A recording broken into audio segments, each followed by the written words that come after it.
मंच पर विराजमान मंत्रिपरिषद के मेरे सभी साथी,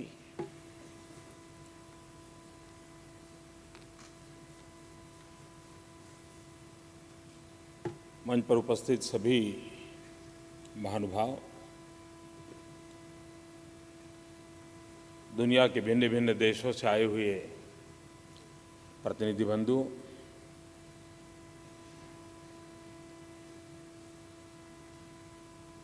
मैं डिपार्टमेंट के सभी साथियों को बधाई देता हूं इस कार्यक्रम की रचना करने के लिए, क्योंकि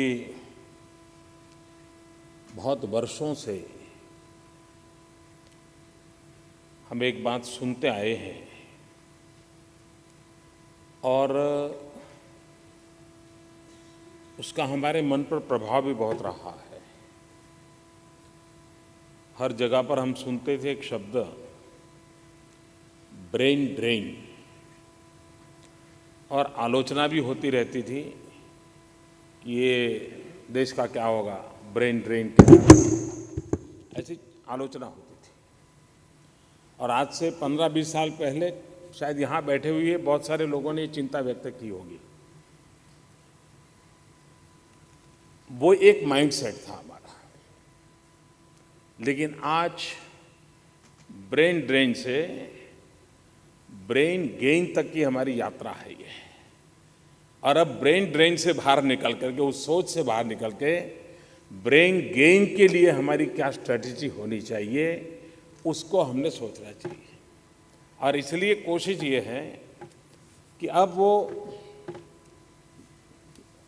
हम लोगों ने चिंता करने की ज़रूरत नहीं है कि 5-50 लोग दुनिया में पहुंचेंगे तो यहाँ खाली हो जाएगा। ये बहुरत्ना वसुंधरा है, कोई कमी पड़ने वाली नहीं है, टैलेंटेड मैन पावर की कभी कमी पड़ने वाली नहीं है। दूसरी बात है, भारत ने अपनी शक्ति और सामर्थ्य का लेखा जोखा लेना चाहिए, और वो भी ग्लोबल पर्सपेक्टिव में लेना चाहिए। और आज अगर ग्लोबल पर्सपेक्टिव में देखें तो भारत की सबसे बड़ी शक्ति है भारत का ह्यूमन रिसोर्स, हमारा मैन पावर। ये हमारी सबसे बड़ी ताकत है। और अगर ये हमारी सबसे बड़ी संपत्ति है तो हमारे विकास की यात्रा के केंद्र बिंदु में इस विचार को प्राथमिकता देनी चाहिए कि जिस देश के पास 65% पॉपुलेशन 35 से नीचे हो, और आने वाले दिनों में ये एवरेज और कम होने वाली है, भारत आने वाले दिनों में अधिक युवा होने वाला है। अगर ये हमारी संपत्ति है तो उस संपत्ति को ध्यान में रख करके हमारी विकास यात्रा के मॉडल को हमने तैयार करना चाहिए। और अगर उसको तैयार करना है तो हमने ग्लोबली भी देखना चाहिए कि दुनिया की क्या स्थिति है, कितना ही डेवलपमेंट किया होगा, टेक्नोलॉजी की नई नई ऊंचाइयों को पार की होगी, उसके बाद भी विश्व का बहुतेक हिस्सा ऐसा होगा आने वाले दिनों में जो मैन पावर के बिना एक प्रकार से हैंडीकैप हो सकता है। अभी जैसे त्रेहान जी बता रहे थे कि अगर हम सपोर्ट सिस्टम खड़ी ना करें तो दुनिया के कई देशों का हेल्थ सेक्टर ही कोलैप्स कर जाएगा। कहने का तात्पर्य यह है कि हम लोगों के पास ये सामर्थ्य है। अब इसको साइंटिफिक ढंग से हम आगे कैसे बढ़ाएं? भारत में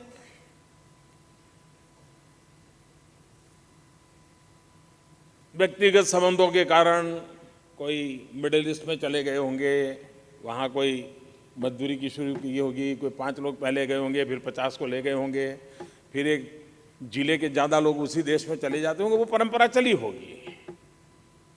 लेकिन इस बात को इंस्टीट्यूशनलाइज करके इस सेक्टर में काम करने वाले सब लोगों का सहयोग लेकर के सरकार के सभी डिपार्टमेंट को भी कोऑर्डिनेट करते हुए एक रोड मैप बना करके उसमें सबका इन्वॉल्वमेंट कैसे हो, हमारा डेस्टिनेशन क्या हो, हमारे वे एंड मीन्स क्या हो, इन सारे विषयों में जब तक हम वैज्ञानिक तरीके से आगे नहीं बढ़ेंगे, एक परफेक्ट मैकेनिज्म खड़ा नहीं करेंगे, तो इतनी बड़ी संपदा होने के बावजूद भी उधर लोग वर्कफोर्स के लिए तरसते होंगे और इधर हम काम न देने के कारण तब परेशान रहते होंगे। और इसलिए समय रहते हम ग्लोबल रिक्वायरमेंट को ध्यान में रखते हुए अपनी कार्य योजना को करना चाहिए। और उसी दिशा का ये महत्वपूर्ण एक प्रयास है कि जिसमें दुनिया के देश के लोगों से मिले, बैठे, बात करें। सार्क देशों ने विशेष रूप से उसमें योगदान दिया है और मिल बैठ कर हम किसकी क्या आवश्यकता है उसको सोचे समझे और उसकी दिशा में हमारा जाने का प्रयास है। एक तो हमने ये काम करने की भी आवश्यकता है और मैं चाहूँगा उसमें राज्य सरकारें हो सकती हैं, प्राइवेट कंपनियां और इस फील्ड में काम करने वाले लोग भी हो सकते हैं, भारत सरकार भी हो सकती है, सबने मिलकर के काम करना पड़ेगा। हिंदुस्तान में भी हमारे पास जो भी वर्कफोर्स है उसमें भी अलग अलग इलाके की अलग अलग ताकत है, अलग अलग विशेषताएं हैं। जो काम कर्नाटक की तरफ का नौजवान कर सकता होगा, संभव है कि आसाम का नौजवान उस प्रकार से काम नहीं कर पाएगा। लेकिन जो काम आसाम का नौजवान कर पाएगा वो शायद कर्नाटक का नहीं कर पाएगा। तो भारत इतना विशाल है कि हमारे यहाँ जो मानव संपदा है उसकी शक्तियों में भी अनेक विविधताएं भरी पड़ी हुई है। हमारा काम होगा कि हम इस प्रकार के शक्तियों का मैपिंग करें। अब देखा होगा हमने स्पोर्ट्स, हमें मालूम है कि कुछ ही इलाके से स्पोर्ट्समैन मिलते हैं, हमें सब जगह से नहीं मिलते हैं। इसका मतलब ये नहीं हर जगह पे खेल नहीं चल रहा है, स्कूल में तो खेल तो हर कोई खेलता है। तो एक भूभाग की विशेषता बनी होती है। आप देखे होंगे मैथमेटिक्स में अच्छे स्टूडेंट कुछ ही इलाके होंगे जहां से बेस्ट क्वालिटी मैथमेटिक्स स्टूडेंट मिलते होंगे, तो एक ट्रेडिशन डेवलप हुई होगी। हमने हमारे पास जो ये मानव संपदा है, उस मानव संपदा का किस भूभाग में किस प्रकार का स्वभाव है, जरूरी नहीं एक प्रकार का होगा, अनेक प्रकार का होगा। उसमें प्रायोरिटी हम तय करें, फिर फोकस वहीं करना चाहिए। ये जरूरी नहीं है कि हर प्रकार की टैलेंट, हर प्रकार की स्किल हिंदुस्तान के हर कोने में डेवलप हो, आवश्यक नहीं है। मान लीजिए हमने एक स्टेट को 2 स्किल के लिए बहुत महत्वपूर्ण माना और उसी को सेंटर फॉर एक्सीलेंस खड़ा किया और हिंदुस्तान भर में जिसको उसमें रुचि हो उनको वहां ले गए और वहां जो लोग तैयार हो उनको दुनिया में जहां जरूर है वहां एक्सपोर्ट किया, तो आप देखिए कि हम इतना क्वालिटेटिव अपना काम को इंप्रूव कर सकते हैं। और इसलिए एक महत्वपूर्ण काम है हमारा अपना मैपिंग। दूसरा महत्वपूर्ण काम है ह्यूमन रिसोर्स डेवलपमेंट। जब तक हम हमारे मैन पावर को तैयार नहीं करते, मान लीजिए हमारे कारपेंटर है, इस कारपेंटर को यूएई में काम मिल रहा है। अगर कोई एक यहां छोटी सी भी इंस्टीट्यूट हो, प्राइवेट हो, जैसे कोचिंग क्लासेस चलते हैं, अगर कहीं पर एक कोचिंग क्लासेस कोई चलाता है प्राइवेट अपना, कि भाई 25-25 ऐसे युवकों को जिस देश में जाने वाला है वहाँ की मैनर क्या होती है, खान पान क्या होता है, 5-50 ऐसे वाक्य याद कर लें तो क्या अर्थ होता है। अगर आपने उसको इस प्रकार से भी सॉफ्ट स्किल डेवलप किया तो उसके बाद जो रियल स्ट्रेंथ है उसके प्लस सॉफ्ट स्किल हो गई तो उसका वैल्यूएशन कितना हो जाएगा। मान लीजिए आप उसको भेज रहे हैं लेकिन वो देश टेक्नोलॉजिकली एडवांस है, तो हमारी पुरानी पद्धति का तो उसको जो भी आता है हो सकता है कि उसको वहाँ मकान बनाने के लिए गया, लेकिन डिजाइन मिलेगी, ईमेल से आएगी डिजाइन, तो उसको फिर कंप्यूटर रीडिंग आता है कि नहीं आता है, वो डिजाइन को समझ, उसको वैल्यू एडिशन कैसे हो। अगर हम उसकी दिशा में हम अगर थोड़ा भी करें, हम आज दुनिया में हमारी नर्सिंग की मांग है, हमारी नर्सिंग रूटीन में हमारे यहाँ जो पढ़ाई होती है वहाँ से जाती है, काम करती है और बड़ी प्रतिष्ठा पाई है। लेकिन क्या हम में रिसर्च कर सकते हैं कि और अधिक वैल्यू एडिशन क्या हो सकता है, और कौन सी चीज़ें जोड़ी जा सकती है। उस दिशा में अगर हम प्रयास, मान लीजिए हम तय करें कि भाई इस प्रकार से जाने वालों के लिए हम लैंग्वेज क्लासेस चलाएंगे, इन लैंग्वेज क्लासेस के हमें डबल बेनिफिट हो सकते हैं। हिंदुस्तान में अगर हमें टूरिज्म बढ़ाना है और हमारे पास इस प्रकार के लैंग्वेज क्लासेस हैं, तो कुछ लोग विदेश जाएंगे, लेकिन जो यहाँ रहेंगे वो लैंग्वेज जानते होंगे, तो टूरिस्ट के समय जब जरूरत पड़ेगी हमें वो काम आएगा। एक प्रकार से वो अनेक क्षेत्रों पे काम आ सकता है। मेरा कहने का तात्पर्य है कि जब तक हम विद इन इंडिया हमारी जो ताकत है उसको वैज्ञानिक तरीके से नापना, नाप करके उनको और अधिक डेवलप करना एक आवश्यक काम मुझे लगता है।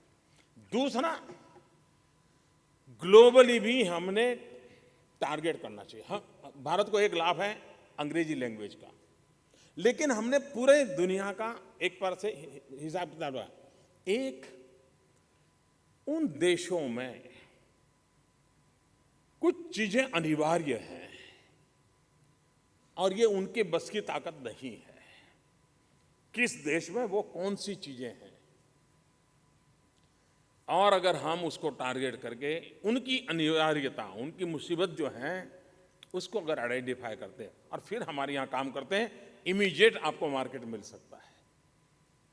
तुरंत उनको रिक्वायरमेंट होगी। अगर मान लीजिए कोई जगह पे पता है कि भाई वहाँ हेल्थ सेक्टर में उनके यहाँ डेवलप संभव ही नहीं, आने वाले 25 साल तक संभव नहीं है, ओके, हम उस देश में हेल्थ सेक्टर के लिए ही फोकस करेंगे। आप देखिए एकदम से आपको काम मिलना शुरू हो जाएगा।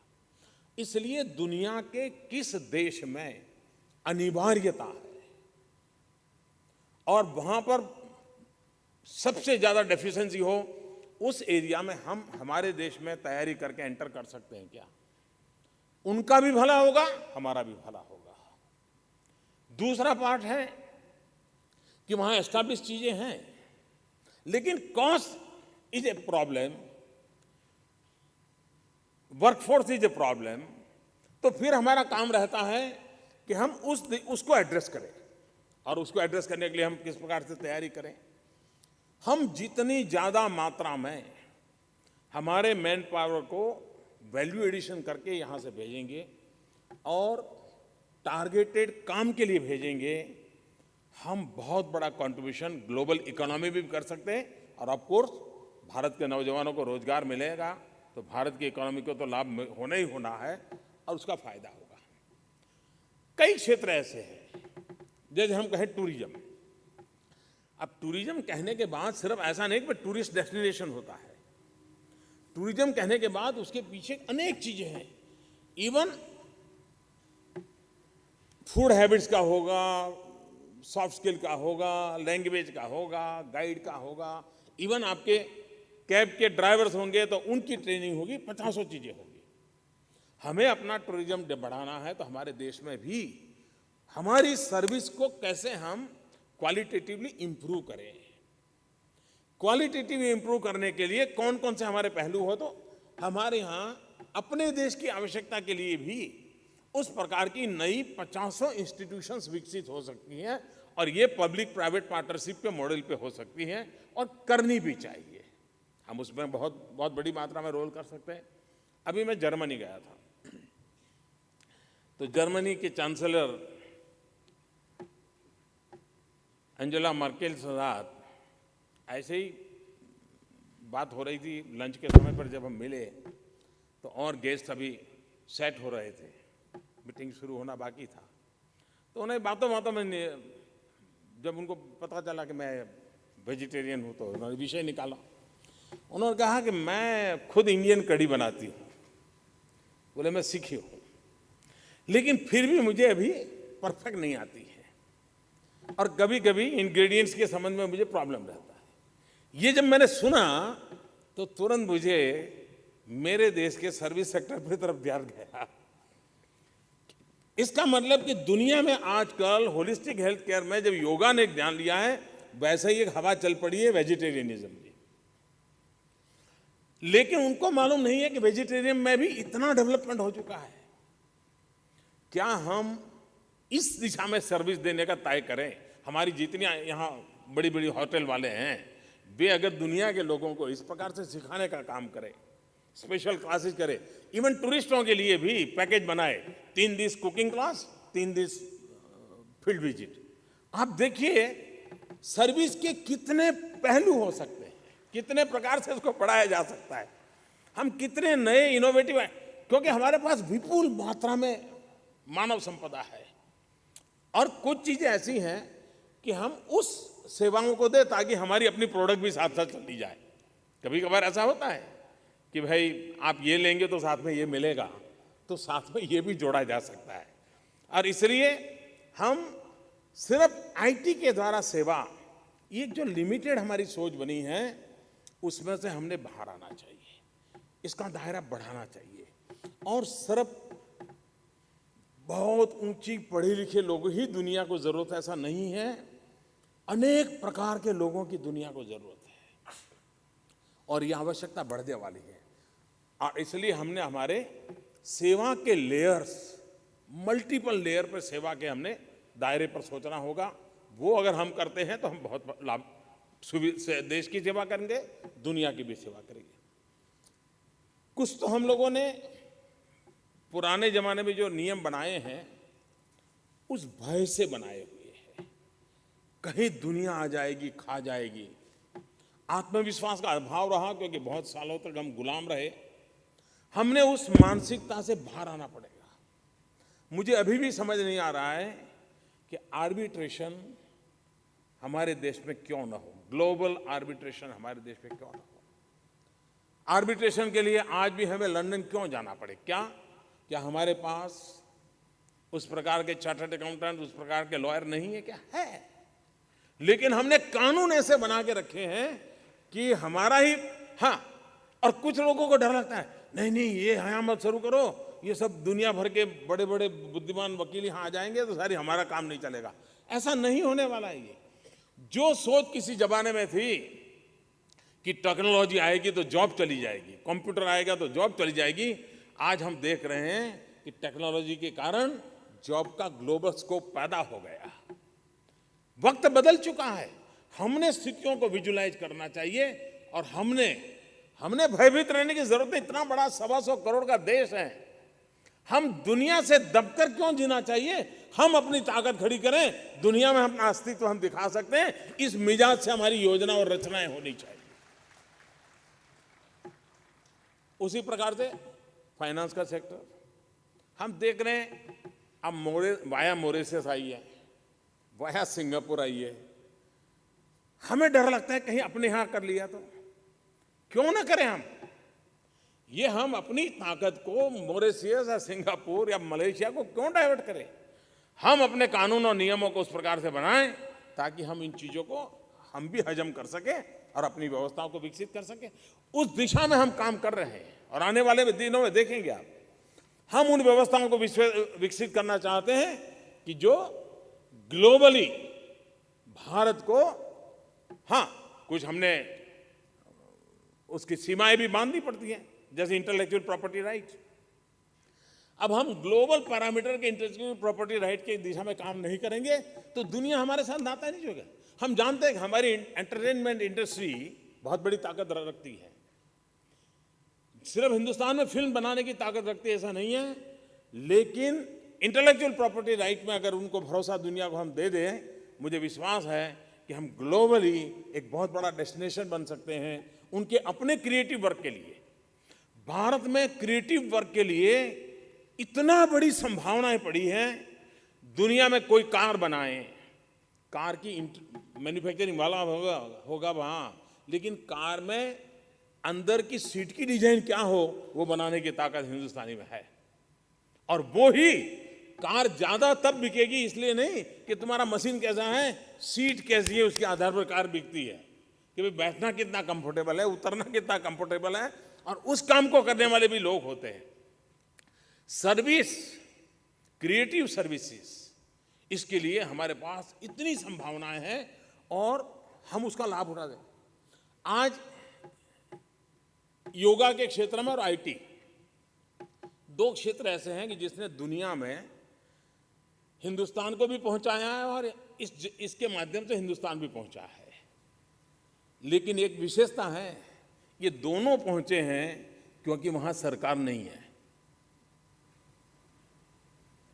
बड़ी देर लगी आपको, ये इसलिए पहुंचे कि हम नहीं वहां,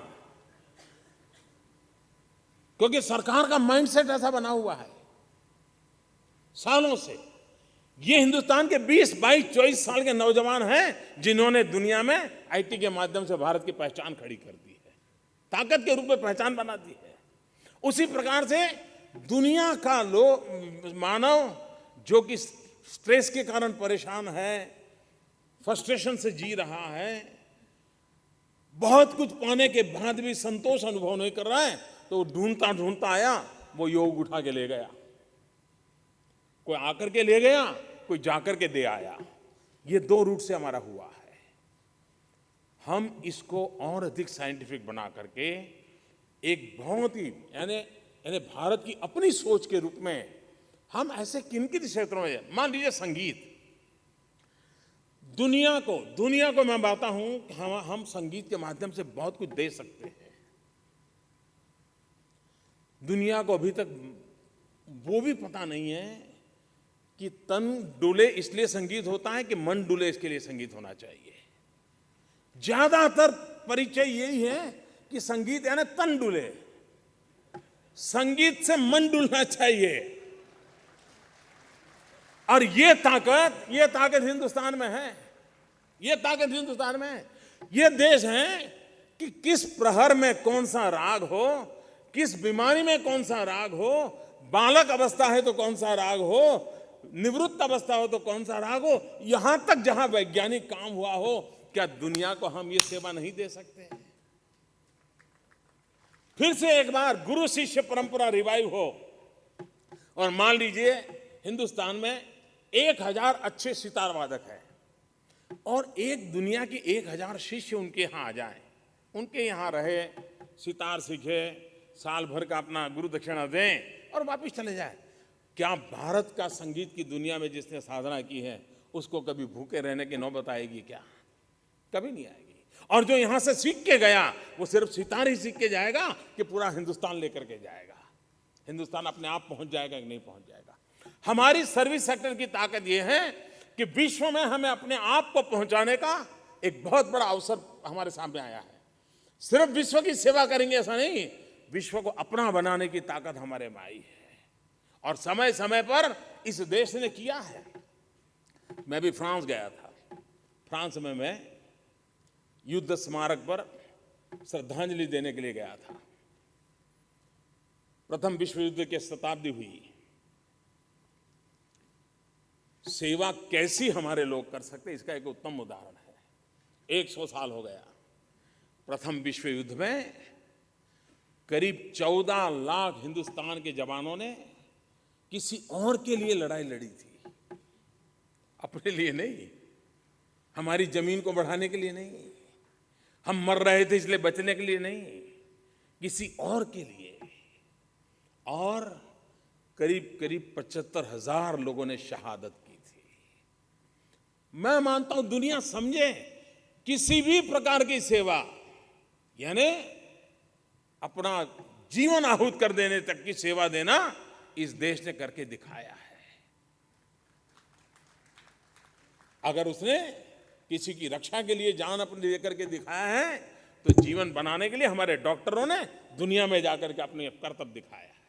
और इसलिए मैं कहता हूं कि हम इस क्षेत्र को सीमित न माने।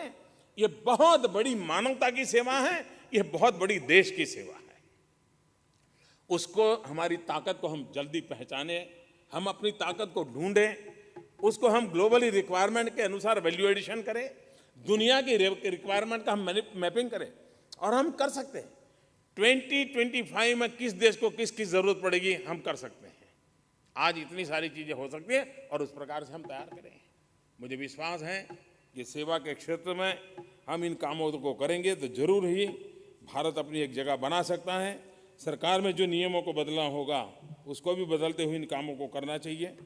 मैं फिर एक बार सबने मिलकर के इस बात को आगे बढ़ाई है और भी इसको बल दिया जाए। सरकार में भी इस बदले हुए ब्रेन ड्रेन के ज़माने को छोड़ करके ब्रेन गेन के दिशा में हम अपनी योजनाओं को केंद्रित करें। इसी अपेक्षा के साथ बहुत बहुत शुभकामनाएं। धन्यवाद।